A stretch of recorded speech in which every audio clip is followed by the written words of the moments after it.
Bien, entonces empezamos con este resumen del capítulo 5, que son fichitas que además, como les digo, siempre les dejo en el campus, ¿sí? Bien, recuerdan que habíamos hablado de una especie de progresión de la argumentación, como una especie de línea del tiempo. Entonces acá les repuse un poco para estructurar la lectura que hagan ustedes del capítulo 5.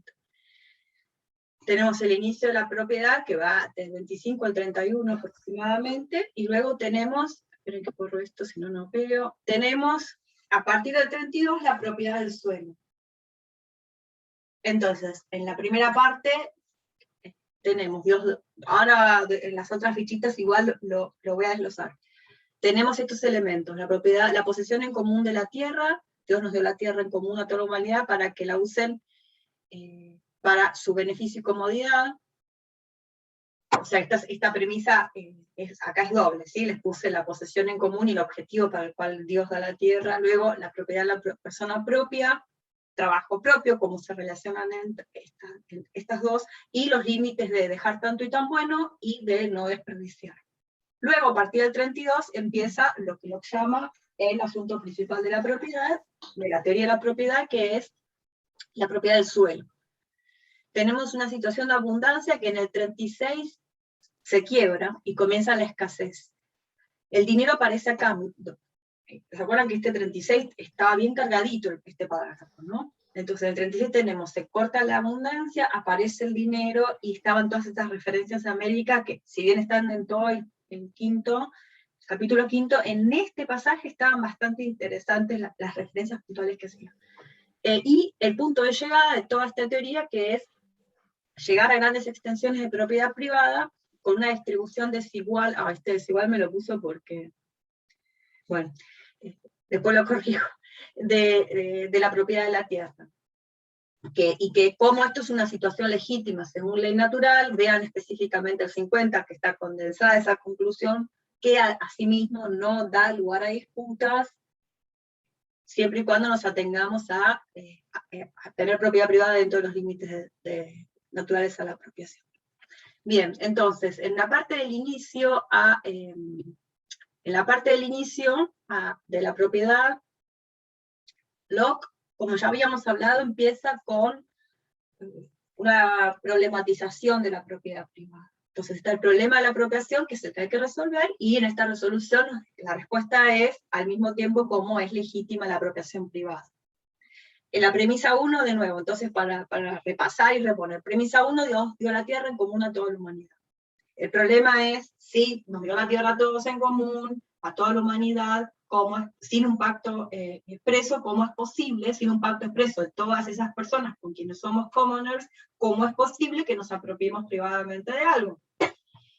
Entonces empezamos a vislumbrar la solución cuando Locke afirma que nos dio la tierra para una cosa determinada, nos dio la tierra para que la usemos para el mejor beneficio y conveniencia. Al mismo tiempo nos dio la tierra, nos dio la razón para aplicarla en este uso que es para nuestro beneficio, nuestra preservación y nuestra comodidad de la tierra. Y acá les puse como nota que siempre recuerden este tipo de argumentación teológico-teleológica, que siempre es una especie de manera de condensar estas dos vías, la razón natural y la de revelación.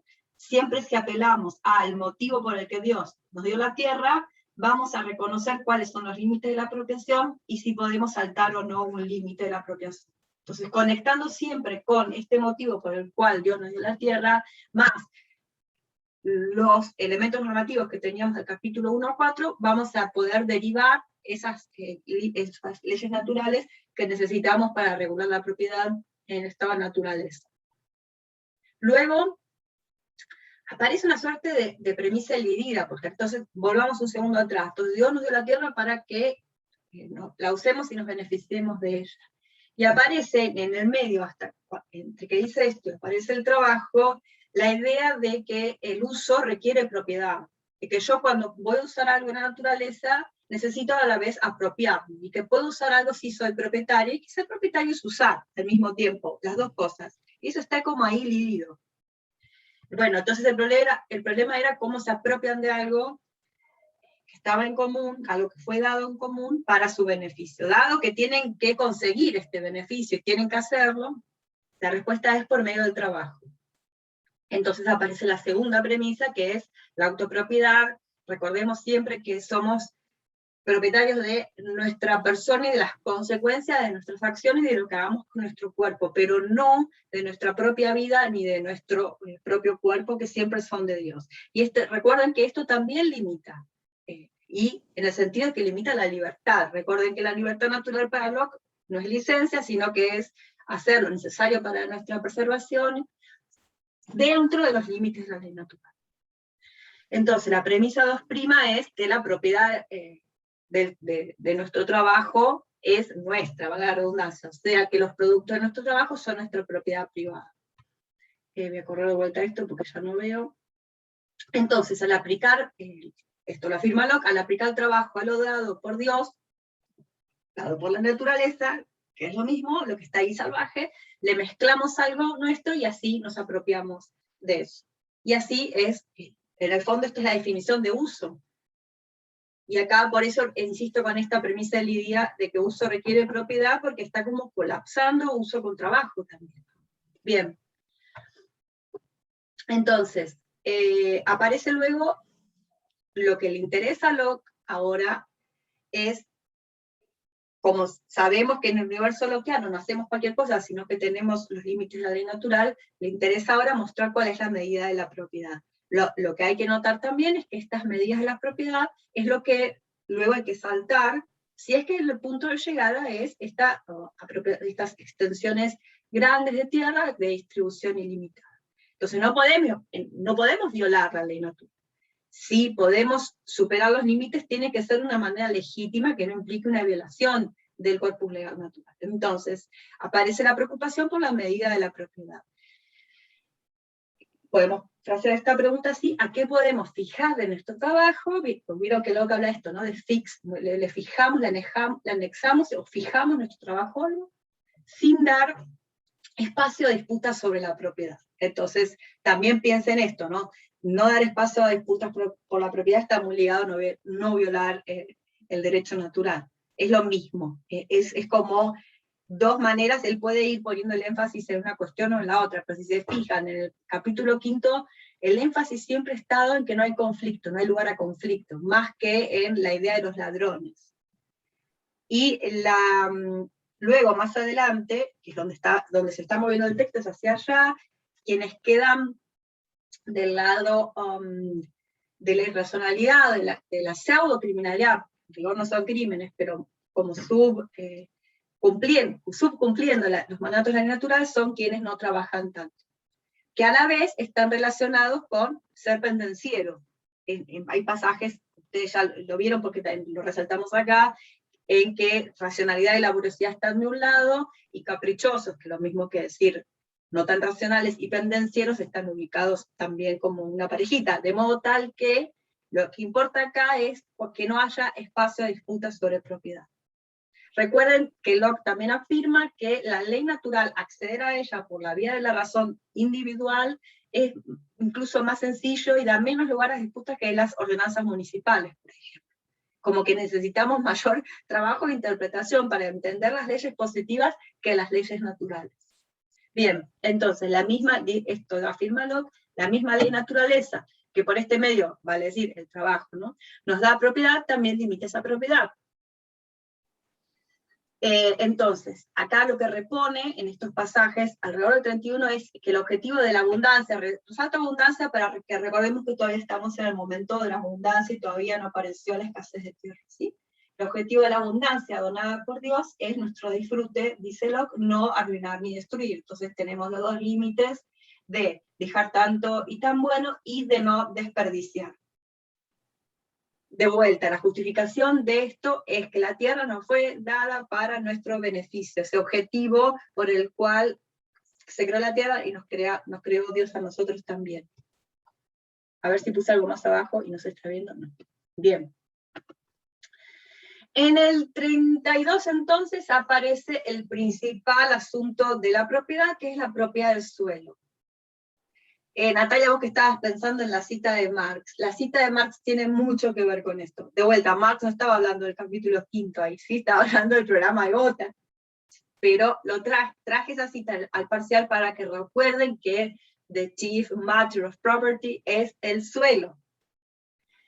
Y que esto tiene un sentido muy importante, porque estamos hablando de capitalismo agrario. También por eso les había puesto a sí mismo el texto de Ellen Maxine Wood. De vuelta, todo esto es algo que aporta a las interpretaciones que puedan hacer ustedes, pero no es necesario que lo estudien, ni muchísimo menos, ¿sí? Y para el parcial y para el final. Bien. Entonces, acá aparecen muchas cosas. Lo que voy a resaltar es la laboriosidad y mejora, cómo están unidas, y que podemos hablar de una especie de apropiación por improvement. O sea, no es cualquier trabajo, no es hacer cualquier cosa, es mejorar la tierra. Por eso es que cuando Locke dice que se adquiere el suelo igual que nos apropiamos la bellota, que uno se puede hacer muchas preguntas y que les puse el signito ese de pregunta. Es lo mismo, es el mismo trabajo levantar una bellota del piso que trabajar la tierra. Es el mismo tipo de dedicación, el mismo tipo de laboriosidad.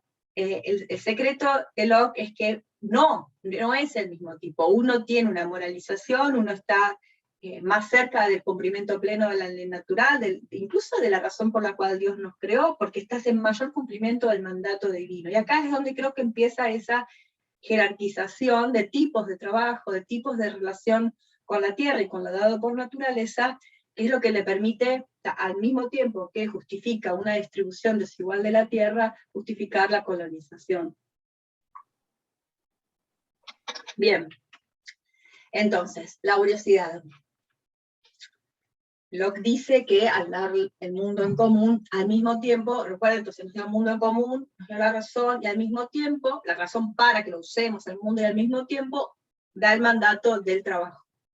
Entonces, Dios y la razón, las dos cosas, Dios y la razón que nos dio Dios, nos ordenan dominar la tierra, es decir, mejorarla para el beneficio de la vida y con ello desplegar algo suyo sobre ella, es decir, su trabajo.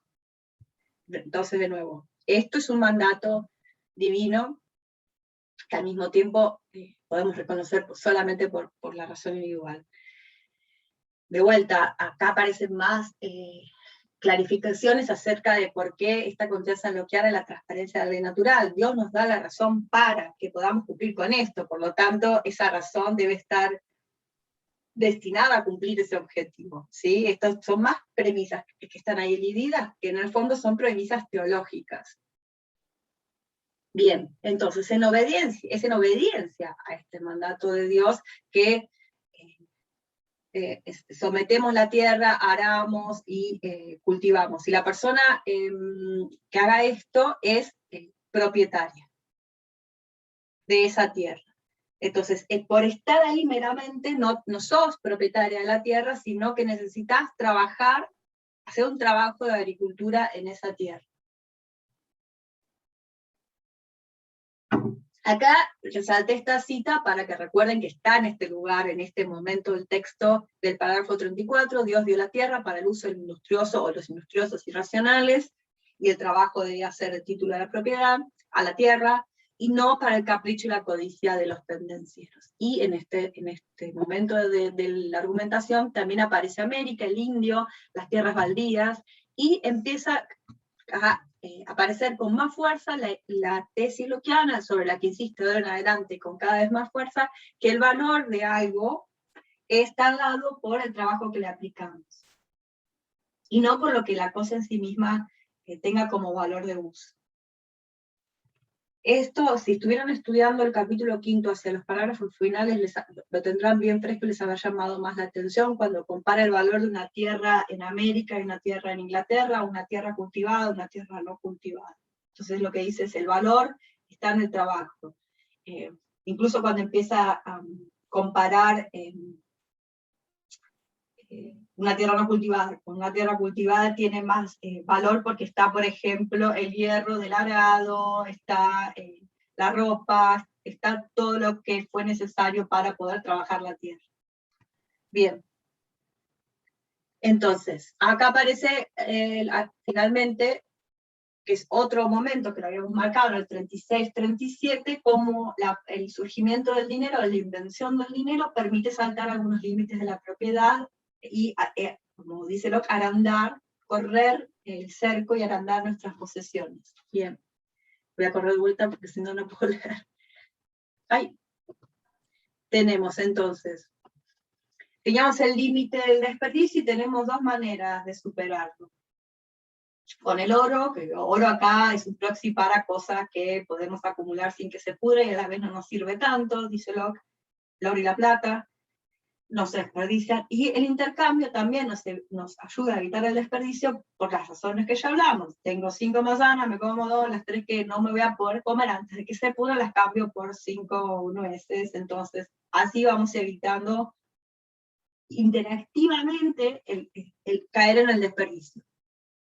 Y acá también tenemos cómo va apareciendo, hasta ahora no teníamos una sociabilidad, ¿sí? Los íbamos apropiando. Sí, teníamos primero una comunidad natural de poseedores, pero luego cada uno por su cuenta se iba apropiando de algo solamente con su cuerpito y la ley natural a la que accedemos por la razón individual. Entonces, de la comunidad originaria, de propietarios, poseedores en común, pasamos a esta apropiación que nos individualiza y nos recorta de alguna manera, porque de nuevo, soy sola yo y mi alma con la ley natural apropiándome. Y acá, en el intercambio comercial, bueno, en el intercambio del trueque primero, incluso, empezamos a interactuar verdaderamente con las otras personas. Y conseguimos en esta interacción empezar también a interactuar con la ley natural, en el sentido de que podemos superar este límite, y en el sentido de que también, y esto lo estoy pensando desde Grocio de alguna manera, como desde ese prisma grociano, es cuando el consentimiento tácito que necesitamos, que Locke necesita meter en la teoría para fijar el valor del dinero, nos permite meter en el corpus legal natural una serie de acciones que no estaban antes dadas en ese corpus. Y ahora vamos a ver a qué me refiero. Entonces, en este momento, cuando aparece el dinero, es donde Locke más insiste acerca de que el valor no está en la cosa, el valor uso está, lo tenía que borrar, quedó mal eso, no está en la cosa, sino en el trabajo. Entonces, a partir del 40, cuando empiezan a cargar las tintas con eso, por favor noten esa comparación constante con América, que supuestamente está en ese estado de baldío, ese waste, ese estado de baldío natural.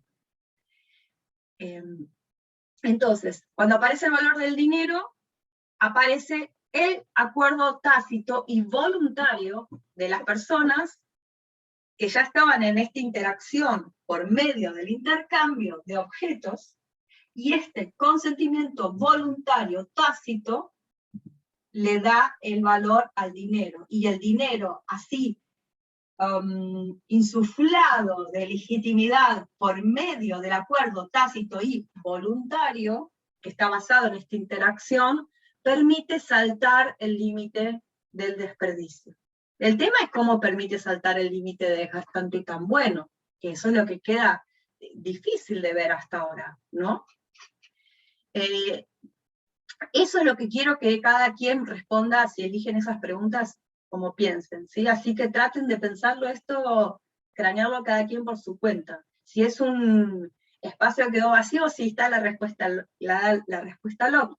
Entonces este es el modo en el que el dinero permite agrandar las propiedades, saltando el límite del desperdicio. Con todas las preguntas que abre, cuál es la relación entre el dinero y el trabajo, ya habíamos hablado, en realidad el trabajo está en ese origen, vamos intercambiando, entonces no vamos no trabajando. En el fondo siempre estamos, podemos remitirnos a un trabajo original, un primer trabajo, así que no estamos violando ese límite, también podríamos saltarlo. Ahora bien, podríamos preguntar acerca del uso, porque en realidad él había insistido mucho que era lo que vos te podías usar. El no desperdicio no está relacionado solamente con no destruir la tierra.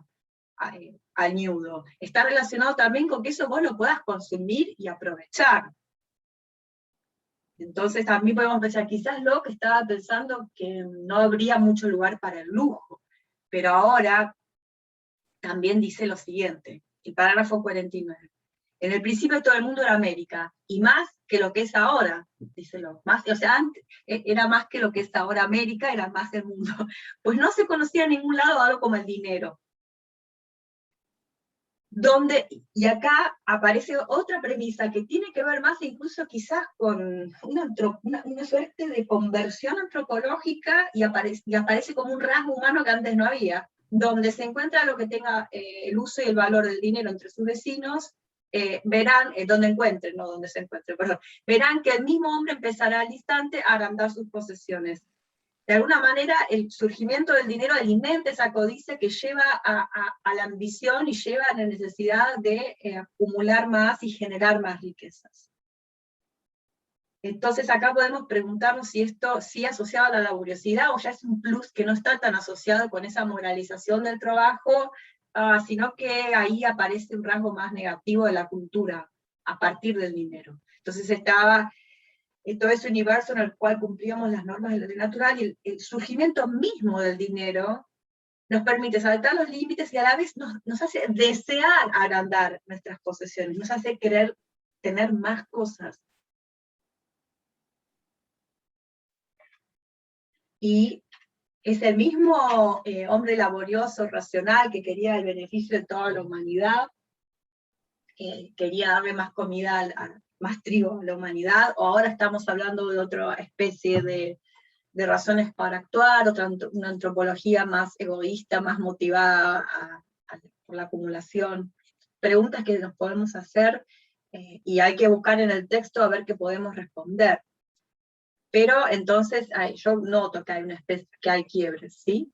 En esta progresión, para poder llegar del puntito inicial, que era la posesión en común, hasta llegar a la distribución desigual de la posesión del suelo, existiendo como existen personas desposeídas, ¿no? Él decía que era solamente con las mismas leyes de naturaleza, pero aparece el dinero en sí mismo empieza a funcionar de manera distinta, a hacer funcionar de manera distinta la psiquis, si quieren, de los propietarios, y les da una motivación extra para agrandar sus propiedades. Bien, entonces dejo de compartir porque ahí terminó. Bien. Bueno, entonces, Macarena, sí, esperen que cierro esto, así no me... Ahí está. Díganme, sí. No, lo que pensaba respecto de esto, si él hace de alguna manera, esto que vos decís de la acumulación del dinero lo presenta como un problema en esto de la extensión y que genera una desigualdad también, no solamente en el estado de naturaleza, va a generar también en la sociedad, política, pero bueno, ahí viene el Estado. Y cuando estaba leyendo el capítulo, esos parágrafos, siempre plantea que el súbito algo de propiedad tiene que tener, porque si no se justifica la función del Estado. ¿Para qué se entrega a la sociedad, no? Entonces, como, no sé, me cuesta como vincular un poco en ese sentido, porque de alguna manera parece que está criticando esta aparición del dinero, porque genera problemas, puede generar problemas al saltar esos límites, ir en contra de la propia ley natural. Pero no, para vos va en contra de la ley natural, saltar el límite en realidad nos permite no violar la ley natural. No, pero en el sentido... Sí, por ahí me expresé mal. Diluye, pero... el límite deja de tener importancia, porque ese límite, el no desperdicio, servía mientras había posibilidad de desperdicio. Si no hay posibilidad de desperdicio, entonces el límite no tiene sentido. Y en el fondo ese era el punto al que quería llegar, porque si él hubiera dicho, les voy a mostrar que en base a las premisas más racionales del derecho racional, en rigor tendría que seguirse que todas las personas tendrán que tener su pedazo de tierra para cultivar, y por eso el mundo es muy injusto, entonces sí, ahí podría convertirse en un crítico de, en este caso puntual que estás analizando, el dinero, para mostrar cómo el dinero hace eso. Pero no hace eso, o sea, lo que quiere hacer es mostrar que ese estado de cosas está bien, es justificado por el derecho racional, por el corpus, código de leyes naturales, pero al mismo tiempo no da tanto lugar para disputas. Está bien esa situación para él racionaliza esa situación, le confiere esa legitimidad con las patas del derecho natural, y como si eso no fuera suficiente, al dinero lo asocia con un elemento que para Locke es importante, el consentimiento voluntario, es tácito, porque está tácitamente dado el valor del dinero. El consentimiento que establece la sociedad civil es un consentimiento expreso, pero el consentimiento opera en esta tradición, sobre todo en esta tradición en la que abre Locke, opera una magia moral, la misma magia moral que operaba en Hobbes, de todos modos. Esa es la magia del pacto, la magia contractual, como estos individuos particulares al decir sí, al decir, en el caso de Hobbes, que se comprometen a bajar la espada y autorizan a este hombre a que los represente, ese consentimiento voluntario genera una entidad que antes no existía, genera la soberanía, genera el Estado. Y en el caso de Locke, lo mismo. Entonces el consentimiento genera la sociedad civil, que antes no existía, y el consentimiento tácito sobre el valor del dinero es lo que permite la existencia, que el uso que le damos al dinero preestatalmente, para lo que está mismo en la lógica del dinero. No es solamente que no desperdiciás, sino que asignamos colectivamente, iba a decir comunitariamente, pero me rescaté, me parece que la mejor palabra sería colectivamente, ¿no? Como una acción colectiva coordenada de manera de maximizadores globales, quiere decir individualmente. Al asignarle con el consentimiento tácito, pero voluntario, colectivamente, ese valor, estamos convirtiendo una práctica X, en este caso el uso del dinero, en algo sancionado con el visto bueno, de alguna manera, de la ley natural para saltar el límite del no desperdicio, que ahora, como te decía, deja de tener sentido. Entonces las preguntas que nos podemos hacer son, bueno, este dejó de tener sentido porque ya no podemos desperdiciar, según Locke. Veamos ahora, ¿cómo se relaciona con el dejar tanto y tan bueno? ¿Y cómo se relaciona con el trabajo? Porque si bien el trabajo es la manera en la que me apropio, también es un límite a la apropiación, porque quiere decir que no puedo robar. Lo que tenés vos tiene que ser producto de tu trabajo. Si no es producto de tu trabajo, se queda afuera de tu ser. ¿Sí? Por eso es un límite. Bien, ¿cómo se relaciona entonces con tu trabajo propio, el que hizo Natalia? Y cómo se relaciona con, además del dejar tanto y tan bueno, con que sea para tu uso, que lo uses. ¿Qué significa uso? ¿Cómo se transforma uso acá? Y cómo empieza el lujo, cómo entra ahora el lujo. Una silla patinada con oro es lo mismo que una silla tosca de madera así nomás. La diferencia entonces entre una cosa y la otra está marcada por la legitimidad que te da el dinero en la adquisición de eso, que te la da no solamente que saltás el límite del desperdicio, sino que existe ese consentimiento, que es una práctica sancionada por la racionalidad humana en esa interacción. Y entonces, de nuevo, rechequear todo lo que sale de todo lo que está alrededor del dinero. Lo que acabo de decir, que nos permite saltar el límite, no solo porque no desperdicio, sino porque está esta magia moral, que es un término, algo técnico que estoy usando, la magia moral que genera el consentimiento, una práctica que podía ser ilegítima, si le damos consentimiento, esa es la idea básica de pensar el consentimiento como magia moral, ¿sí? No estoy diciendo que yo esté de acuerdo con esto. La idea básica es, tenemos una práctica, en el momento en que le doy mi consentimiento, convierto esa práctica en una práctica aceptable, legítima, le doy el visto bueno, la convierto en algo bueno moralmente. Si la rechazo, la convierto en algo que no está permitido. Piénsenlo en las interacciones tete a tete, uno a uno, con una persona. La idea es algo que pasa entre adultos que consienten. acá el consentimiento opera de esa manera, y de nuevo, esto no es que lo inventó, no es que es algo que Locke lo sacó de la galera y es un invento. Esto ya estaba de vuelta en Grocio cuando decía que por consentimiento tácito de las naciones, las civilizaciones a lo largo de la historia, se podían meter dentro del cuerpo legal natural un montón de prácticas, que son históricas, son prácticas absolutamente aleatorias, históricas, convencionales. La diferencia está que al darle consentimiento, la convertimos en una práctica aceptable, aceptada y aceptable. Porque cuando rechazás algo, cuando le negás el consentimiento, la prohibís.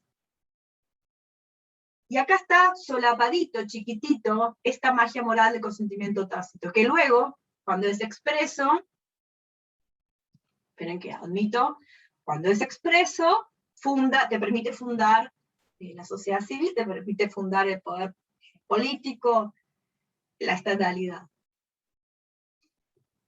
Y al mismo tiempo está asociado con el dinero, está asociada con el dinero la idea de que la existencia misma del dinero nos mete en la cabeza una nueva clase de motivaciones para apropiarnos de más cosas, que no teníamos en el inicio, cuando dice al principio del mundo, en las sociedades al principio del mundo, como había mucha extensión de todo era más sencillo, había una superabundancia, había poca gente.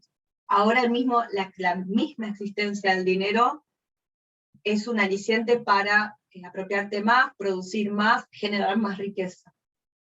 Entonces, eso que estaba laborioso, todo moralizado, cómo cumplía divinamente con los mandatos, cómo generaba más alimento, era una especie de soldadito de Dios que cumplía con todos los mandatos. Este tipo todavía no tenía el dinero como aliciente para apropiarse más. O sea, podrías incluso pensar que el laborioso está produciendo por un mandato divino, en el sentido de que él lo hace con eso como motivación. Y ahora aparece el dinero como motivación, que no tiene nada que ver. Es mucho más egoísta esa fundamentación. Y lo loco es que esta motivación egoísta aparece una vez que ya hay mucha más interacción que en ese primer momento, ¿no? Porque ahora sabemos que hay intercambio, que es lo que nos genera la sociabilidad, que nos permite dar el consentimiento tácito al dinero. Nos relaciona el comercio, nos relaciona el dinero de una manera en que no estábamos relacionados al principio. Así que hace muchísimas cosas el dinero, ¿no? Y de todos modos él insiste en verlo como algo que permite cambiar la situación. El mundo habría seguido siendo igual si no fuera por la invención del dinero, igual al inicio, igual América, seguiría siendo así, y el subtexto es, seguiría estando en estado de naturaleza.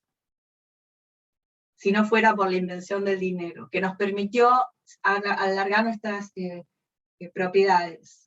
Entonces, antes del dinero tenés una propiedad que la tenés para cultivar tus cosas, y es como, ese momento dura muy poco, porque enseguida empezás a intercambiar.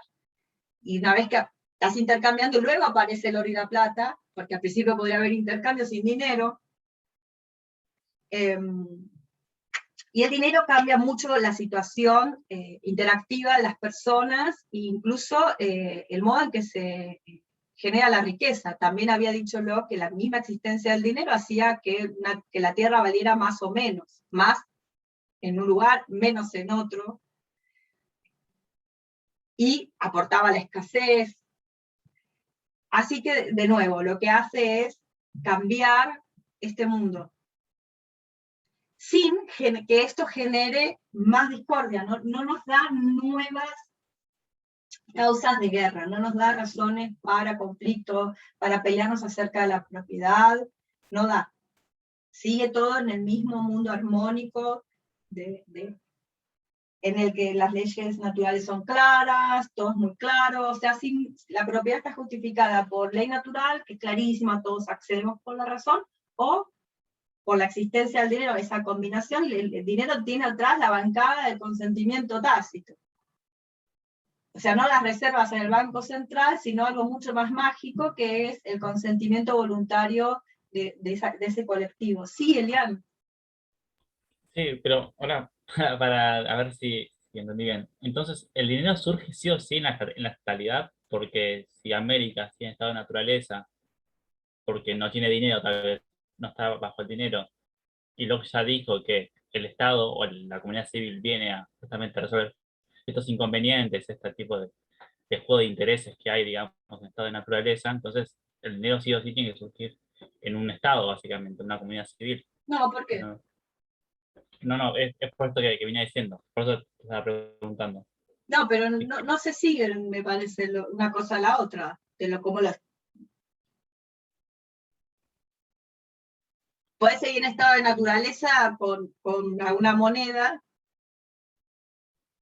porque todavía no tenés tantos problemas como para tener que ingresar rápido al estado de naturaleza, al estado civil. Y de vuelta, podés ser propietario de la tierra estando en estado de naturaleza. Y acá sí podés notar la ambigüedad, la polisemia de naturaleza en este sentido, porque tenés el estado de naturaleza y tenés la naturaleza. La naturaleza que es la tierra dada por Dios. La naturaleza como los animalitos que están en la selva y el loro que está dentro de la montaña. El estado de baldío es el estado de naturaleza por contraposición al estado de cultivado. O sea, Dios te da las cosas en estado natural, pero no en estado natural en el sentido de opuesto al estado civil, sino en estado así crudo. Te lo da crudo, vos lo tenés que trabajar. Y en ese trabajo ya lo sacás del estado de naturaleza. América está en estado de naturaleza en los dos sentidos. Según Locke, por supuesto. En el sentido de que el suelo no está trabajado, entonces la tierra está en estado natural. Porque si yo colecto, no me estoy apropiando de la tierra, no estoy arando la tierra, no estoy trabajando literalmente, entonces no me apropié de ella, entonces la tierra misma sigue estando en estado natural. Quiere decir el estado en el que Dios nos dio la tierra. Yo puedo ir a apropiarme, sacar ese pedazo, esa parcela de tierra, sacarla del estado de naturaleza en el que Dios me la dio y convertirla por medio del trabajo en propiedad privada. Y sigo estando en estado de naturaleza. El consentimiento que establece la sociedad civil es el consentimiento expreso. Si bien es como muy difícil pensar la existencia del dinero por fuera de la existencia de la estatalidad, por fuera de la existencia de leyes, por fuera de la existencia de límites, al mismo tiempo tienen lógicas diferentes, ¿sí?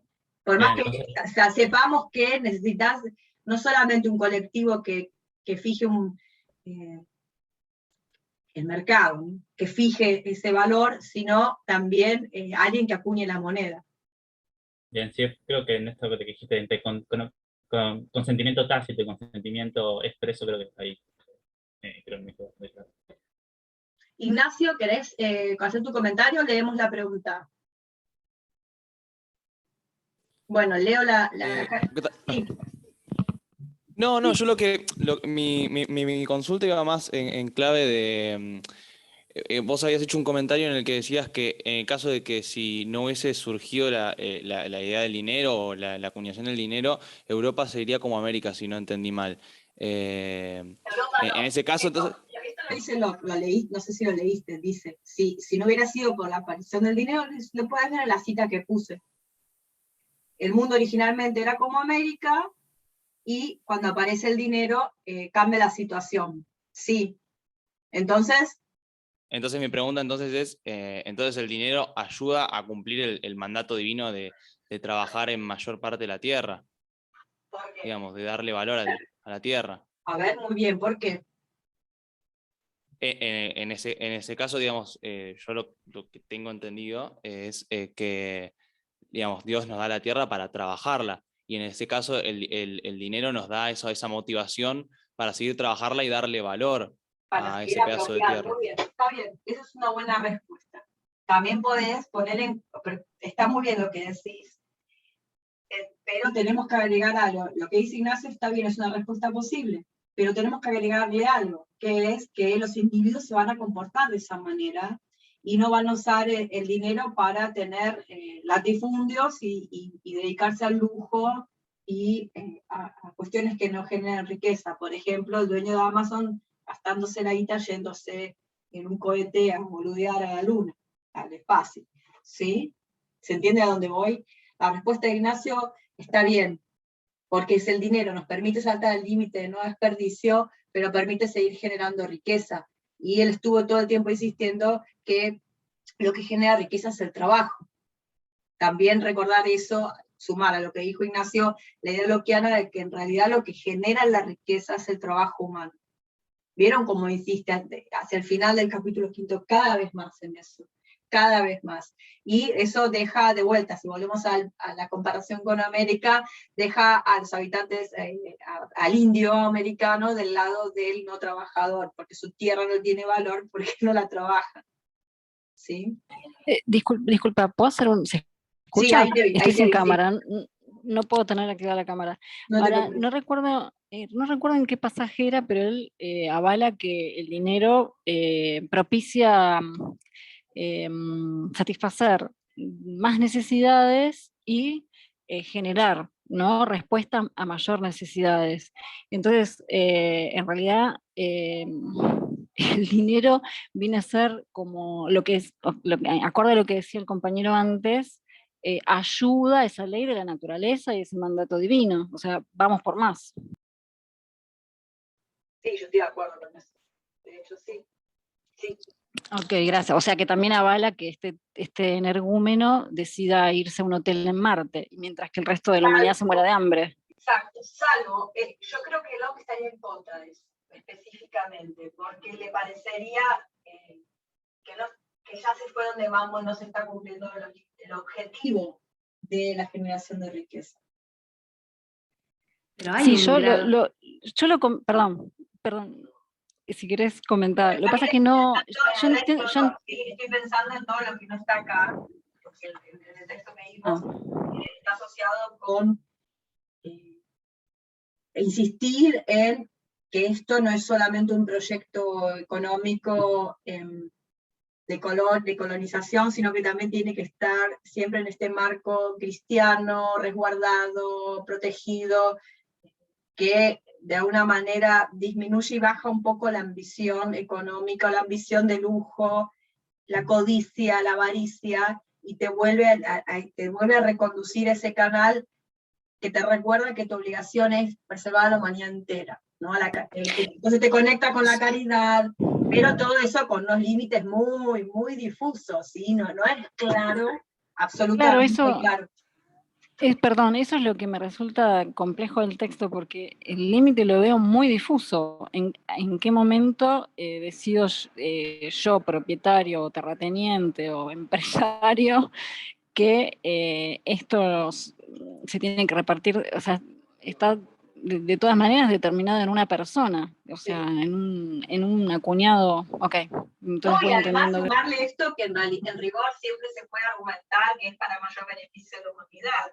Y acá hay algo que está sonallado, obviamente Locke no la podía ver ni de casualidad, pero estas personas propietarias, que luego son las que hacen el pacto, además son las dueñas de, las personas, estos son los dueños de todos esos dispositivos culturales que permiten justificar tu posición. Entonces tienen todas las herramientas, no solo el dinero, tienen a la cultura a su favor, tienen las leyes las hicieron ellos, entonces de alguna manera claro. ya tienen ganada la partida, ¿no?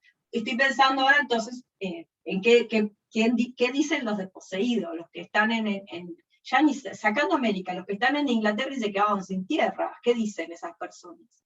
¿Qué les responden todos estos propietarios a esas personas? ¿Qué le dirían? Claro. Sí, por ejemplo, Gabriela, está bien lo que dijiste. ¿Vos qué pensás a partir de lo que estabas armando? ¿Qué dirían?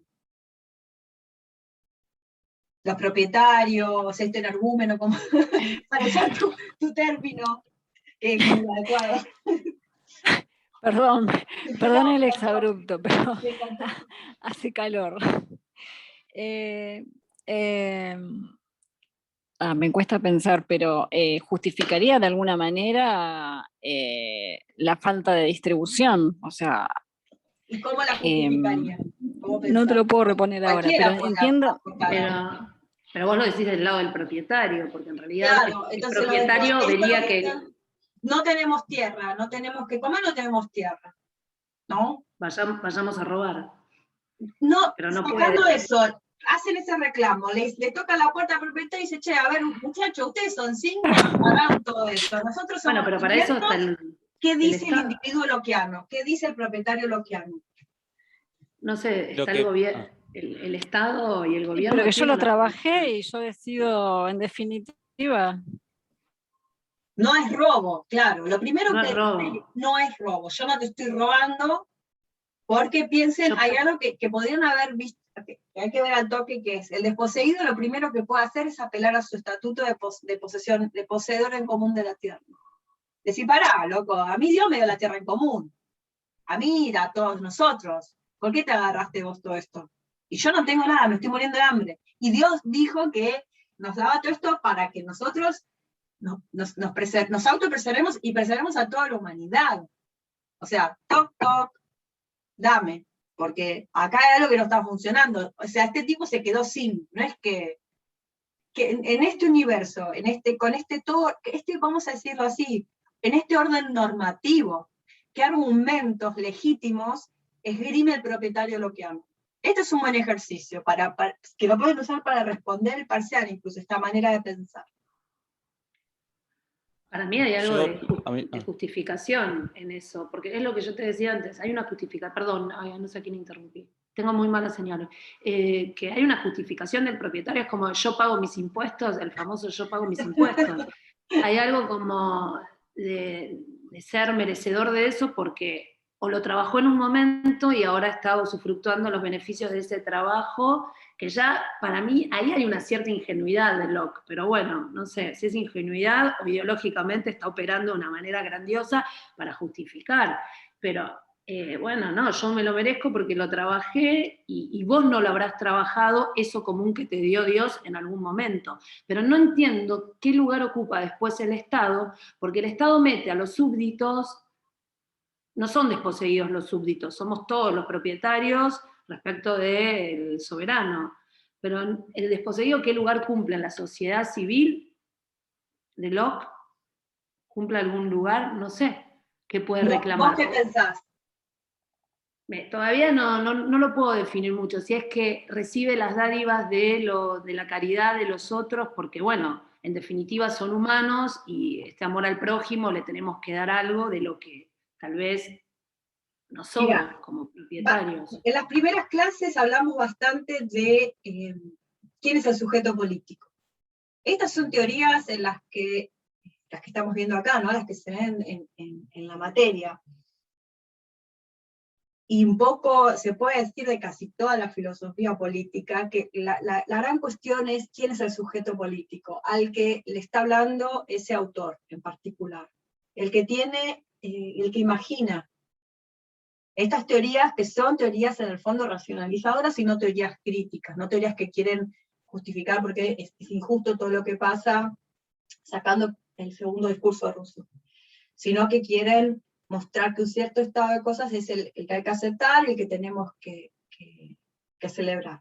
Pero son estados de cosas, si bien en disputa, que ya existen y están en manos de ciertas personas que ya tienen un manejo de cierta propiedad, de cierto sector político. Entonces, empezamos a notar que se le habla a un tipo de agente político al mismo tiempo que aparecen en este universo personas que se caen de esa agencia política. Entonces la gran pregunta es, el pacto, ¿quién lo escribe? ¿Quién lo hace? ¿Y qué hace el pacto con los que quedan afuera? Yo, como les decía en la primera clase, sostengo la tesis de que el contrato social lo que hace es instituir agencia política. El contrato social en el siglo XVII, en el siglo XVIII, por contraposición a cómo se lo analiza en el siglo XX, en las teorías tipo Rawls o Scanlon, que en vez de fundar agencia política, lo que hace el contrato es establecer principios de justicia. Entonces es una especie de dispositivo por el cual agentes prepolíticos escogen principios, generalmente principios o instituciones que nos van a regir. Acá es muy claro que lo que hace el pacto en Hobbes y en Locke es fundar el colectivo político, el agente político, el soberano. Pero con esa, al hacer esto, queda un montón de gente, un montón de subjetividades, un montón de actores que han aparecido, incluso, por ejemplo, en el relato del capítulo 5, quedan por fuera de esa agencia política. Entonces quedan bajo la égida del Estado, bajo el paraguas normativo, pero fuera de la agencia política. Del mismo modo en que no había voto universal hasta hace muy poco en la historia de la humanidad, del mismo modo en el que en Grecia ciudadanos eran unos pocos y no todos, la democracia ateniense clásica, bueno, ¿sí? Entonces, ¿qué pasa con esos desposeídos? Y la gran respuesta que puedes dar es analizar si, bueno, o sea, ir por ahí, ¿no? Analizar si realmente son parte del sujeto político que Locke tiene en mente, o si son parte de un problema de qué hacer con este resto, de esta chusma. Bueno, a ver qué hacemos con la chusma. Entonces escribe la ley de pobres y dice a los niños huérfanos y las viudas les hacemos unos talleres para que trabajen, y después ver si el tipo sano, adulto, es pobre porque se entregó a la bebida, o es un vago, o es pobre porque le pasó algo, tiene una enfermedad, ¿sí?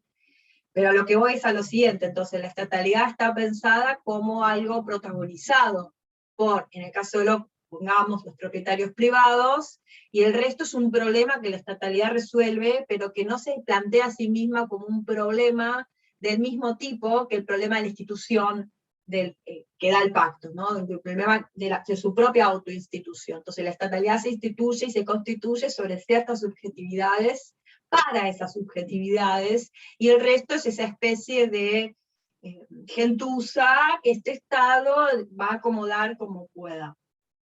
Y un poco, si te pones a pensar, todos los estados, incluso de ahora, son eso, ¿no? Los estados tienen un protagonismo político para ciertas personas, por lo tanto benefician a esas personas, y el resto le da, como decía Susanita, fideos, y como decía Susanita de Mafalda, esas porquerías que comen los pobres, ¿no? Se entiende a lo que voy con esto, ¿no? Entonces vos planteás excelentemente el problema a ver, este sujeto apareció, ¿y ahora qué hacemos con eso? Y qué bueno, no le está hablando a él, ¿sí? Eso es un problema que van a resolver los propietarios. Le está quitando agencia política. Y voy a decir otra cosita sobre esto, que tiene que ver con el tipo de derecho que son los derechos de propiedad. Yo cuando estoy en la posición como un originario de la tierra y tengo derecho a apropiarme de las cosas, en Locke tengo lo que en lenguaje técnico de Hofstede se llama, el famoso, en términos hofstedianos, se llama un liberty right, que es un derecho a que vos te agarres algo, pero que no genera un deber de otra persona a que te lo dé. No es un derecho, en el sentido hofstediano llamado claim right, que se traduce a castellano a veces como derecho subjetivo.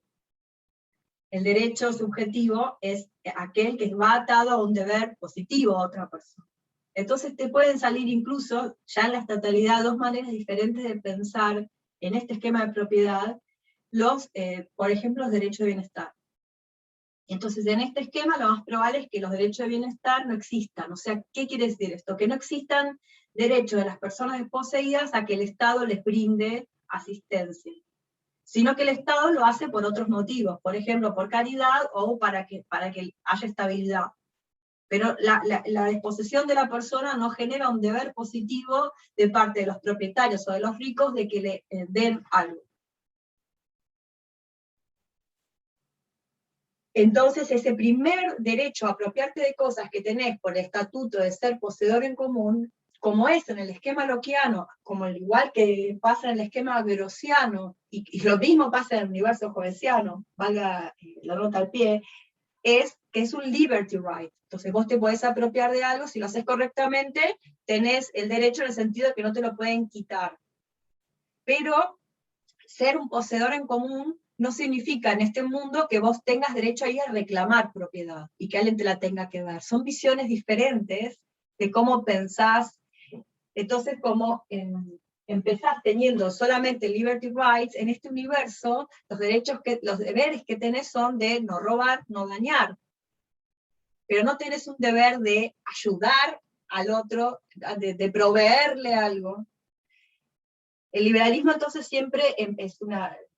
Locke es proto-liberal, no es un liberal, pero el liberalismo es esta manera de construir la normatividad. Empezás con liberty rights, solamente liberty rights, y los deberes que aparecen son estos deberes de no matar, no dañar, no robar. Y la otra tradición, que no hay un nombre, pero vamos a llamarla republicana, empezás con esa correlación entre derechos y deberes, ¿no? Que a vos te convierte en un sujeto de derecho desde el momento cero. No solamente que te puedas agarrar como si el mundo fuera una especie de bol gigante de papitas y te vas agarrando. Acá es diferente. En el caso de Locke te puedes agarrar lo que quieras y no tenés la obligación de dejarle al otro, esto haciendo grosso modo la argumentación. De la otra manera, si vos en vez de pensarlos como liberty rights, los derechos de propiedad, los pensás como claim rights, en el sentido de que pará, yo tengo derecho a una vivienda digna, entonces estás parada en otra dimensión. Pero claramente estos derechos de propiedad del mundo loquiano están pensados para justificar la propiedad de la tierra en el sentido de la propiedad de los medios de la producción. No en la propiedad, solamente en la propiedad de tu casa, tu alimento, tu abrigo. Para eso vos podés pensar que tenés un claim right y que el Estado te tiene que garantizar eso. Muchos estados lo anuncian como un derecho constitucional, ponele. Eso es un claim right. Eso no quiere decir luego que puedas tener un claim right individual a los medios de la producción, por supuesto. Pero entonces el universo normativo que despliega Locke en el capítulo 5, en todo el segundo tratado, si querés, es para justificar esto, los liberty rights, este tipo de concepción del derecho, de los derechos subjetivos a los medios de la producción. Y queda fuera entonces acorazar, convertir en una especie de derecho absoluto el derecho a la propiedad de uso personal. Tu derecho a una vivienda digna queda pisado por el derecho de propiedad que tiene el otro, que ya es propietario. ¿Se entiende lo que estoy diciendo, no? Como son maneras diferentes de pensar qué es un derecho de una persona. Y según lo que vos pienses en el inicio de la elaboración de esta teoría, vas a tener un resultado más hospitalario con las personas desposeídas o no, si vas por el lado de pensar esto en términos de derechos de bienestar. No te respondí nada, Nati, ¿no? Me fui por otro camino. No, sí. Tengo un comentario de David, que está escrito, si querés David lo podés decir, también María Gabriela, y después Roberto tiene una mano levantada. ¿Quieren ir en ese orden?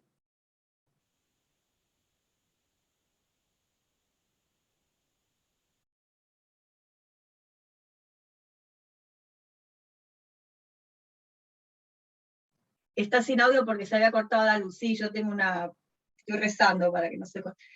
Dice entonces David, yo tengo una pregunta sobre algo de antes. Locke diría entonces que el negar consentimientos, no, a ver chicos, muchas cosas que yo digo estoy explicando el concepto, no digo que Locke dice que negar consentimiento, ¿sí? No, el consentimiento tácito no posibilita estatalidad, el consentimiento expreso, ¿sí? Es lo que funda la estatalidad para... eso es lo que funda la estatalidad. Lo que sí sucede con el consentimiento tácito es que responde, con eso, Locke más adelante en el texto, responde la pregunta, pero acá tenemos que distinguir entre el consentimiento tácito que le damos al dinero, al valor del dinero, y el consentimiento tácito que es el siguiente. La respuesta a la pregunta de, a ver, Locke, vos decís que la legitimidad de la estatalidad depende de que hay un acto de consentimiento expreso de los individuos a la constitución de esa comunidad política.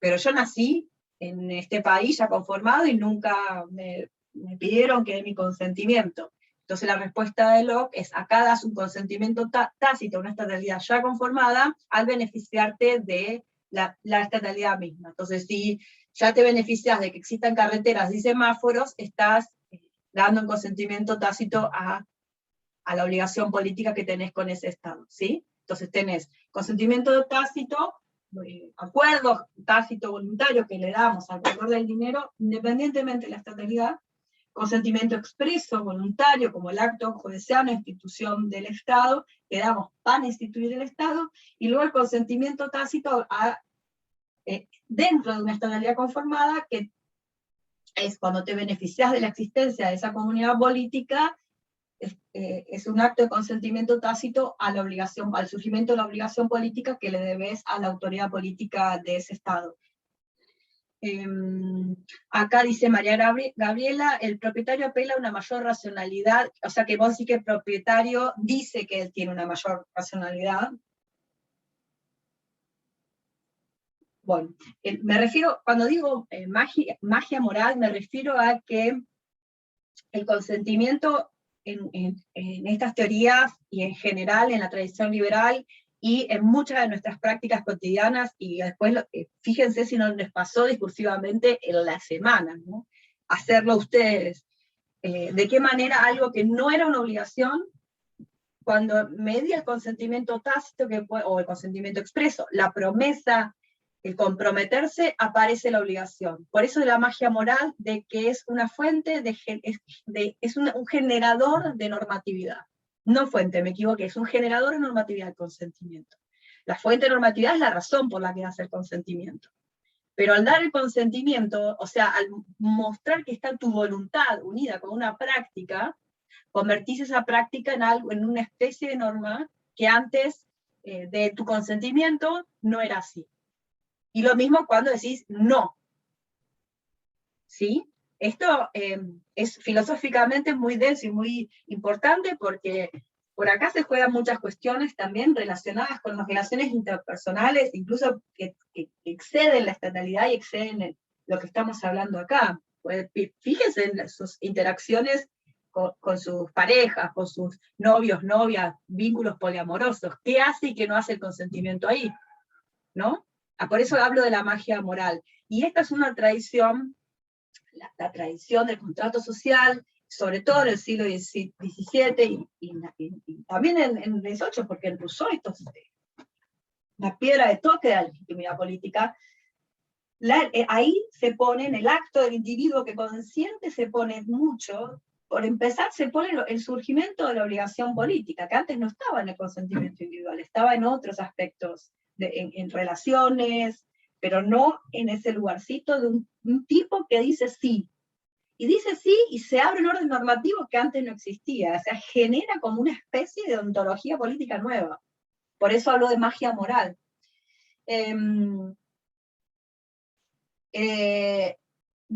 Todos los contractualistas hablan de consentimiento, que hay que dar el consentimiento, lo viste en Hobbes, lo vas a ver en Rousseau, el único que sale y porque transforma, disloca absolutamente esta tradición es Kant, porque para Kant no hay consentimiento ni tácito ni explícito en el surgimiento de la estatalidad.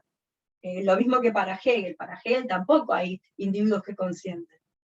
Entonces la obligación política ni en Hegel ni en Kant se basa en un acto de consentimiento individual, lo cual no quiere decir que no se base en la libertad. Lo que pasa es que acá ya estamos en otro concepto de libertad, en otro concepto de voluntad.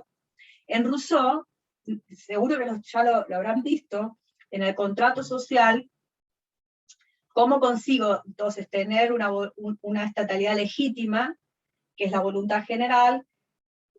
Lo consigo siendo primero un individuo interesado que voluntariamente aliena todo, y todos alienan todo a la comunidad, y al hacer ese acto voluntario, todos juntos nos transformamos en una voluntad general. Fíjense que ahí lo que genera el consentimiento voluntario es un sujeto colectivo político que antes no existía. Esto también pasa en Locke. Aparece la comunidad política, poder político, así, ¿sí? Entonces genera incluso una sociabilidad nueva que fuera de ese consentimiento, de ese acto voluntario, no existe. Pero piensen mucho en el consentimiento y en todas las cosas que hace Locke, porque Locke es un tema central. ¿Por qué? ¿Se acuerdan que empezó el capítulo 5 diciendo que iba a mostrar una teoría de la propiedad y cómo era legítimo sin pedir el consentimiento expreso de los propietarios en común? Entonces, no necesitamos el consentimiento expreso para agarrar a algo, un pedazo de tierra de los propietarios en común, solo vía racional. Después aparece el dinero que tiene metidito ahí de Querusa el consentimiento tácito acerca de su valor. Luego aparece el consentimiento expreso para fundar la estatalidad. Y una vez que estás en la estatalidad, aparece el consentimiento tácito ahora en el Estado, para que Locke te muestra cómo si tenés voluntariamente, generás una tu obediencia política, como tu obligación política es autogenerada porque te estás beneficiando de esa estatalidad. Nada, es un tema bastante complejo, como podrán ver, ¿no? Es difícil de agarrar qué significa, pero sí podemos decir que sí está cumpliendo roles de generar normas, genera normatividad, cambia el mundo moral. O sea, una vez que das consentimiento, el mundo moral que existe no queda igual que antes. ¿Sí? Y de nuevo, piénsenlo esto apartado de lo, piénsenlo ustedes en su vida. ¿Qué hacen ustedes cuando dicen que sí o que no en una interacción? ¿Qué cambian? ¿Aparecen normas nuevas? Otras dejan de ser válidas. Unas que eran válidas ahora dejan de serlo. Y el otro tiene que tener unos deberes que antes no tenía, así que también tiene que dar su consentimiento. Y se genera todo ese nuevo orden normativo. Y ahora teníamos primero a Roberto y luego José. Sí, a mí me interesa mucho lo que específicamente aporta la invención del dinero, porque yo podía mantenerme dentro del límite del desperdicio, intercambiando cosas que se desperdician, y podía también acumulando minerales y metales, pero el dinero, él dice, altera el valor intrínseco de las cosas, y por una lectura de Macpherson empiezo a desear lo que no necesitaba. Pero en todo el desarrollo del capítulo 15, del capítulo 5, lo que me falta es un desarrollo conceptual de la racionalidad, porque si la racionalidad se mantiene dentro de la observancia de Espera las que leyes justo naturales y no hay se te ningún cortó el desarrollo de una audio. racionalidad instrumental, no entiendo. Sí, No sí. escuché, justo ahí se me entrecortó el audio, vos decías, necesito en el capítulo 5 un desarrollo de... Conceptual de la racionalidad que no se limite a la observancia de las leyes naturales. Era lo que Una estaba racionalidad. diciendo, era lo que estaba diciendo, lo que decía antes, ¿no? Entonces, presten atención que lo que hace el dinero es meter esta motivación extra que no está relacionada con un modo moral de apropiarme de las cosas. Porque hasta ahora tenías tu propio beneficio y el beneficio de la humanidad, tenías tu propio beneficio, que no era asquerosamente egoísta porque tenías las leyes naturales. Y ahora aparece el dinero, que es un aliciente para generar más riqueza. ¿Qué tipo de racionalidad es esa? Era lo que yo indicaba antes. Claro, claro, exactamente. O sea, no es solo un deseo, sino también un nuevo, una racionalidad. Sí. Perfecto. O no una nueva Perfecto, racionalidad. gracias. Quizás no es una nueva racionalidad, quizás es la adquisición de un nuevo tipo de razones para actuar. ¿En qué estoy pensando más concretamente? Cuando vamos a Hobbes. Cuando entras en el estado hobbesiano, no te cambia tu estructura racional. Lo que haces es tener nuevas razones para actuar que antes no tenías. En Rousseau, cuando entras en el estado, te cambia la estructura de tu racionalidad. Ahora ya pensás totalmente diferente. Antes te orientabas solamente por tu beneficio particular, ahora te interesás por el bien común. O sea, cambia la estructura de tu racionalidad. Con el surgimiento del dinero, yo no diría que no cambie la estructura de tu racionalidad, sino que aparece este nuevo motivo para actuar, en una racionalidad que ya estaba diseñada para actuar de manera así, autointeresada. Estos individuos son individuos autointeresados. Y siempre permanecen autointeresados. Siempre su prioridad es el respeto de la propiedad privada. Y el límite de la estatalidad, el límite del legislador, es la propiedad privada. Por eso siempre insistía yo en que recuerden que todo esto arma una estructura normativa suprajurídica que el Estado sí o sí tiene que respetar. Entonces, tampoco podemos pensar que estos individuos serán altruistas, si se quiere. Pero la estrategia lockeana ahora parece ser que no importa que estés actuando motivado vos con el objetivo de satisfacer los mandatos divinos, incluso si actuás por este interés de tener más plata, seguís cumpliendo con la ley natural porque te seguís manteniendo dentro de esos límites y el uso del dinero permite.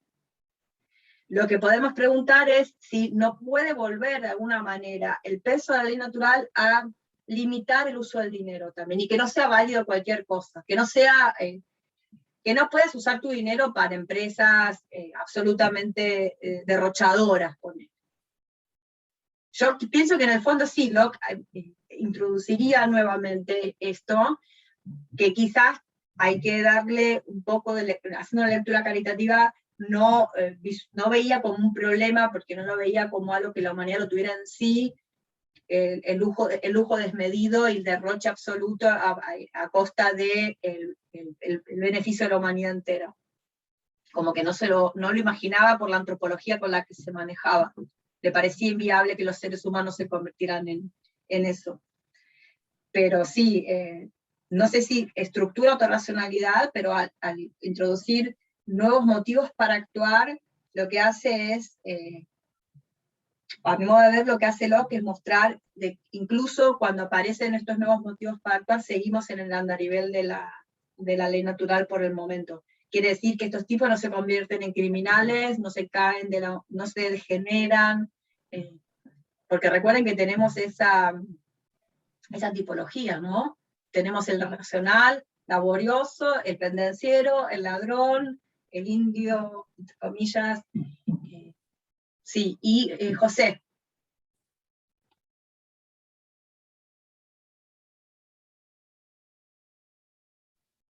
Ahí estoy. Sí. Bueno, no, primero te quería decir que me parece la clase tuya me parece una mezcla de filosofía política más filosofía del derecho más derechos reales, porque es de un enfoque enciclopédico muy integral, ¿no? Por un lado estamos hablando de la res nullius, es decir, de aquella en la cual vos tomás posesión y ya sos el dueño, ¿no? Después necesitas que te lo reconozcan, ¿no?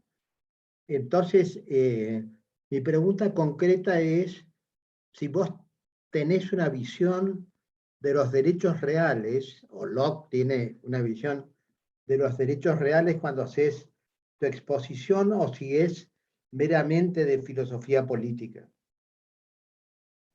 No, estoy pensando en una combinación. Vos se nota que conocés el tema. Estoy pensando sobre todo por el estudio comparado de distintas teorías de la propiedad en la modernidad, y por ejemplo, si agarrás solamente el concepto de res nullius, podés comparar cómo se relacionan de diferente manera los diferentes autores, ¿no? Vos mencionabas res nullius, que significa que es una cosa que no tiene dueño. Entonces te podés apropiar porque esa cosa no tiene dueño. En cambio, si tuviera, estarías robando. Entonces te apropias de la cosa, en el caso de Locke, trabajándola. Y no necesitas el reconocimiento en el fondo, porque si lo haces dentro de los límites de la ley natural ya está. Por eso es tan individualista la teoría, y eso es lo que le permitió a Macpherson hablar de individualismo posesivo. Pero en el caso de Kant, que es la teoría de la propiedad más distinta a la de Locke posible dentro de los siglos, si tomás comunidad siglos XVII y XVIII. Porque lo que le interesa a Kant es refutar la legitimidad de colonizar una tierra. Kant considera también, le concede entonces a toda la tradición, porque son tipos que están escribiendo en varias tradiciones para las que este concepto, como el que trae José, res nullius, es un concepto que todos tienen que usar y dar cuenta de eso. Así se está pensando los derechos ahora por esta reconversión que hizo Grosse a principios del XVII del derecho natural tradicional, del derecho romano, a el lenguaje del siglo XVII, al lenguaje filosófico, con las herramientas filosóficas del XVII. Entonces, Kant, también conociendo los debates sobre la colonización y conociendo lo que dijeron otros autores antes y después de Locke al respecto, piensa que vos tenés un derecho de estar ahí donde te puso la naturaleza. Por eso piensa que la adquisición no necesita de trabajo, sino que con que estar ahí vos ya sos propietario del suelo, y que no tenés que trabajarlo como te pide Locke para que sea tuyo. Entonces, si vos estás viviendo ahí, ya está, nadie te puede venir a sacar. Y la gran diferencia entonces es que, como al igual que Hobbes, Kant piensa, algo de vuelta, hago el contrapunto porque es la más distinta de todas las teorías, la de Locke y la de Kant son las más diferentes de las teorías de la propiedad entre sí, como está cada una en un extremo. Entonces, Kant, como Hobbes, piensa que no hay derechos de propiedad por fuera del Estado. Y si vos querés apropiarte de algo, piensa Kant, y mirá la contraposición tremenda que se arma con lo que estaba hablando en términos hobbesianos, estaba pensando exclusivamente en esto, directamente en esto. Cuando yo me apropio de algo en un universo kantiano, estoy tratando de generarles obligaciones a los demás que no tenían antes esas obligaciones, porque esa era una res nullius. Entonces, si yo quiero adquirir algo más por fuera del suelo donde estoy parada, que eso es mío, y si me quieren quitar me están dañando porque me tienen que empujar. Si yo quiero tener más que eso, o que eso siga siendo mío cuando me voy a unos kilómetros, volver y que siga siendo mío, tengo que entrar en un estado que haga compatible que todos tengan esa posesión. Porque simplemente al decir esto es mío para Kant, estoy tratando de generarles obligaciones a los demás que no tienen por naturaleza, y no tienen por qué obedecer. Entonces, cuando digo esto es mío, los demás dicen, no quiero asumir esos deberes. Si vos querés decir esto es tuyo, entonces me tenés que reconocer a mí un derecho similar, y esto solamente es posible si estamos en una voluntad general. Pero porque acá tenés una concepción de los derechos como claim rights, y no como liberty rights. Está bueno, está bueno. ¿Vos sos de Ahora, derecho, José? Soy abogado. Ahora, Ah, vos fíjate que muy pocos años después de Kant, Marx abole la propiedad privada, ¿no? Lo cual es un de los medios de la producción. síntoma sí, De los medios de la medio de la producción, ¿no? producción. Porque siempre en el fondo está Y la esta tierra es distinción una de entre ellas. decir, bueno, dejar al tipo que tenga su casa para que tenga los medios de sustento, ¿no? No solamente que pueda no depender, no estar todo el tiempo pidiendo permiso al otro para existir, que es lo que es la esclavitud. Claro, pero Es la es cita que les muy puse, interesante tu lecture, ¿no? Una lecture, una conferencia, porque te hace pensar mucho, ¿viste? Que es para eso es lo que estamos acá, ¿no? Tratando de pensar. Y creo que le das un enfoque muy interesante. Ahora, ahora tenemos los registros de propiedad, ¿viste? Entonces están mucho más marcados los límites de las propiedades, pero eso no quita, y no quiero ser un aprovechador de circunstancias, pero todo este tema mapuche se liga mucho, que estamos viviendo, ¿no? Se liga mucho al tema de la propiedad, de quién pisó primero, si las clases originales o no. Así que es fundamental esta visión que estás dando, y que da para pensar, ¿no? Así que muchas gracias. No, gracias a vos por tan lindo comentario. La verdad, en el caso en cuestión, creo que también un poco lo que ocurre en el capítulo 5, no ya pensando en derechos de propiedad, sino pensando en lo que hace con esta jerarquización de tipos de humanidades. Eso está también muy relacionado con el hecho de que todavía haya gente que hable de, entre comillas, conquista del desierto, cuando ahí vivían personas. Y acá tenés a Locke hablando de baldíos en América, ¿sí?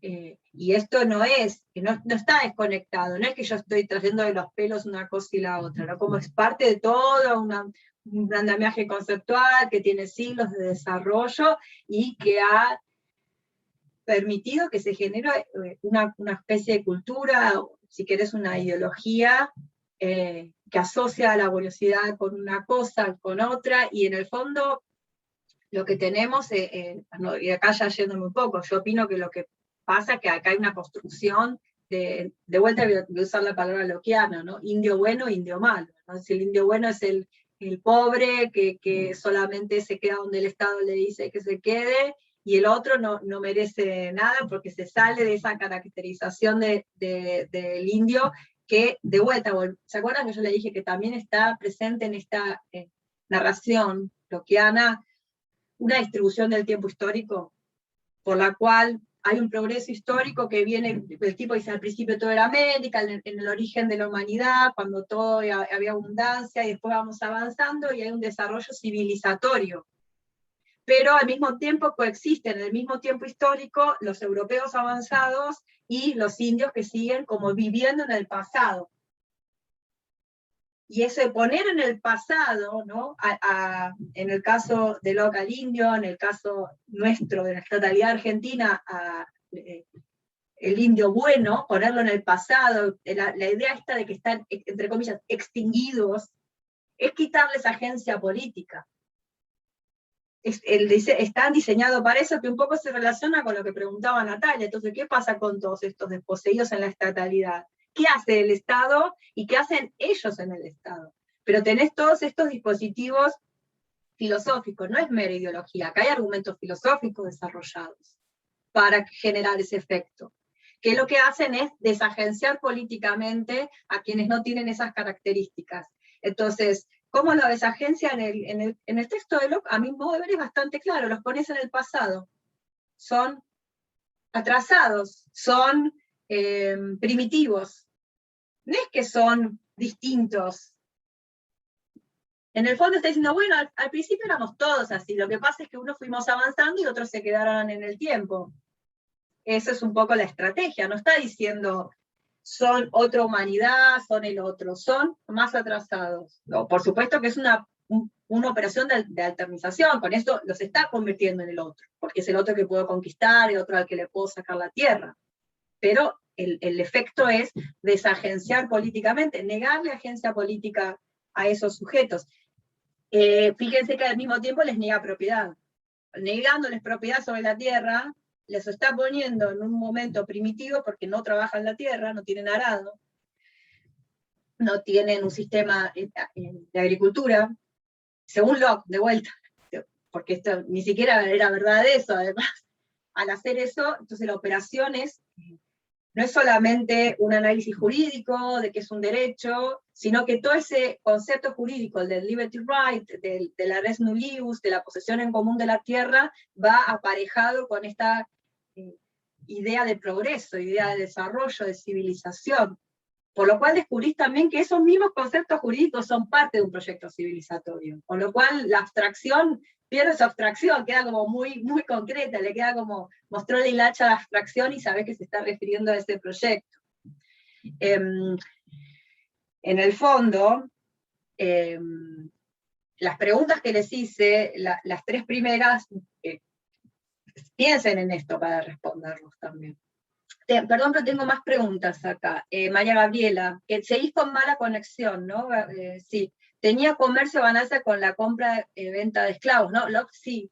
Locke en un momento tuvo participación en empresas esclavistas y que eran parte del proyecto político en el que estaba metido Locke, y al mismo tiempo fue una de las manos y cabezas redactoras de la Constitución de Carolina, Estados Unidos, que es una constitución asquerosamente esclavista. Charles Mills tiene un texto que un poco repone todas las diferentes razones que se dieron, porque esto es un problema en los estudios lockeanos. Es un problema porque el tipo tiene un capítulo que dedica a la esclavitud, dice que no puede haber pacto de esclavitud. La esclavitud es importantísima en el sistema lockeano porque dice que es preferible el estado de naturaleza a la esclavitud que supone el despotismo. O sea que no es un tema baladí de los márgenes. Y al mismo tiempo estaba directamente implicado en esclavizar personas. ¿Qué pasa entonces? Hay mucha literatura en el mundo de los estudios lockeanos al respecto, que cómo se puede compaginar o no, si es algo que hace sentido con el resto de la teoría. Mills tiene un texto que salió el año pasado, en el que dice, bueno, en el fondo esto es el simple racismo lockeano que considera que los africanos son subhumanos. Recuerda el capítulo 4, ¿no? Que ¿cuándo te haces esclavo? Cuando cometes un crimen contra la humanidad que te hace merecedor de la muerte. Entonces, como tu vida pasa a estar en manos de otra persona, no ya de Dios, porque vos al cometer este crimen tan tremendo, estás condenado a muerte, ahí te autoesclavizás. Podés salir de esa relación si elegís morir antes que seguir en esa relación. Pero, entonces la pregunta es, ¿hacia todas las personas de África cometieron ese crimen?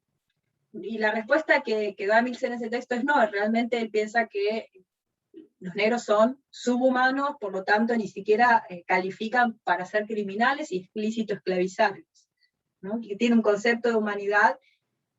A ver, el concepto de humanidad se monta sobre la subhumanización de otros sectores de la misma humanidad que se pretende definir. Y acá es una disputa por poner humanidad a esta razón colonizadora, como la llama Diego, que Nati estuvo leyendo sus textos. Diego Fernández Peyoa esto lo llama la razón conquistadora. Bien, esto un poco para ir a cosas que están, sí, ahí me pone Ignacio, ¿con el indio sucede algo similar o este argumento se limita a los africanos? Este argumento que da Mills lo limita a los africanos porque con los indios hay otra relación que es de conquista, no es de esclavización.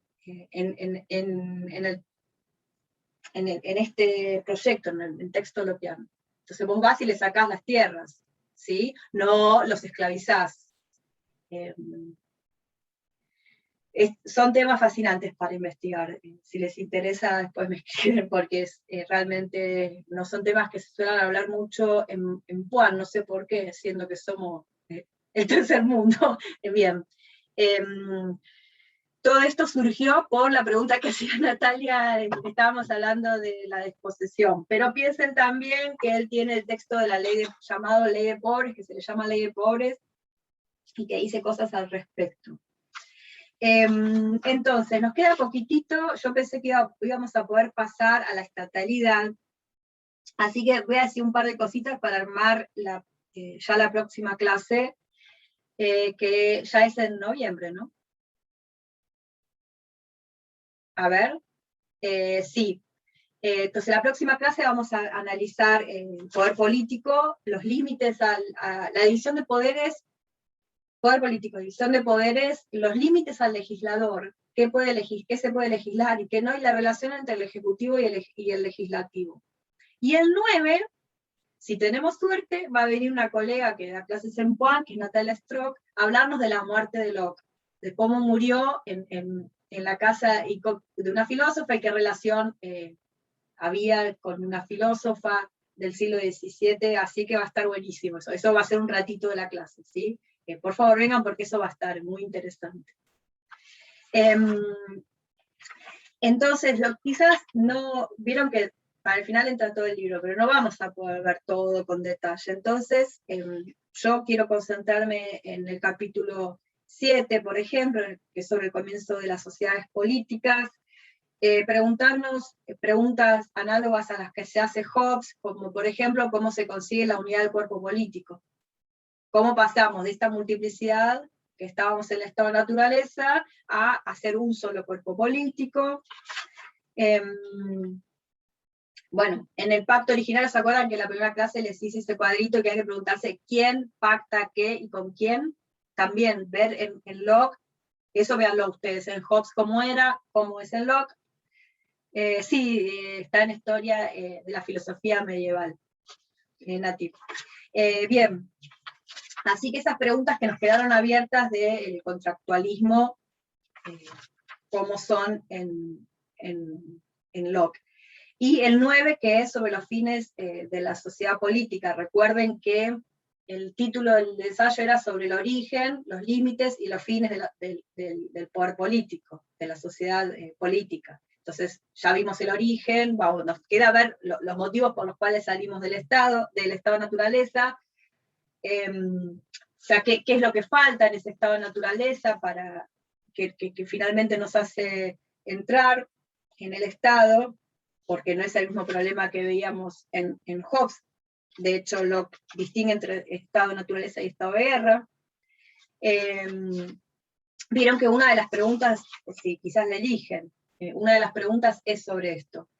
Luego, otra cosa que, bueno, lo tercero que tendríamos que ver es esta relación entre los poderes. O sea, los límites que tiene el legislativo, que es el soberano, y cómo se relaciona con el ejecutivo, y qué significa esta relación que establece Locke entre los poderes. Recuerden que acá hay división de poderes, a diferencia de Hobbes, que no hay división de poderes, en Rousseau también hay división de poderes, pero es interesante ver para el diseño institucional y el tipo de Estado en el que están pensando cómo se relacionan, sobre todo, el legislativo con el ejecutivo.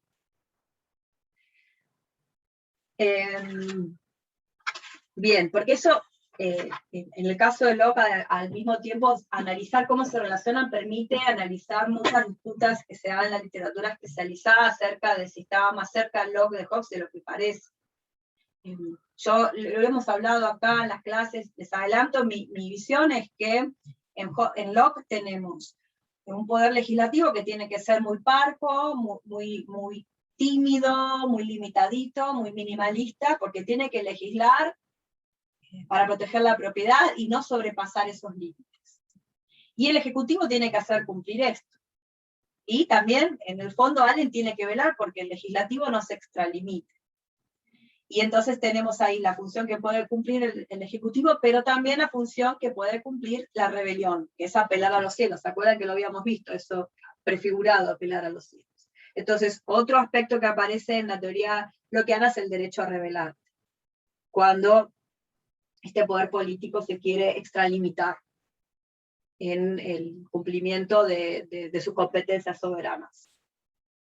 De vuelta, acá surgen de nuevo todas las preguntas que se planteaban con lo que decía Natalia, que es quiénes se pueden rebelar, quiénes son los sujetos políticos con derecho a rebelarse, y qué es lo que te da derecho a rebelarte. Cualquier cosa, o sea, ser desposeído te da derecho a rebelarte, por ejemplo, o que te suban los impuestos te da derecho a rebelarte. Bien, eso nos da de vuelta dos tipos de estados distintos, dos tipos de mundos distintos, etc. Si quieren hacemos así, dejo de grabar y si queda alguna dudita del parcial la evacuamos ahora. ¿Quieren?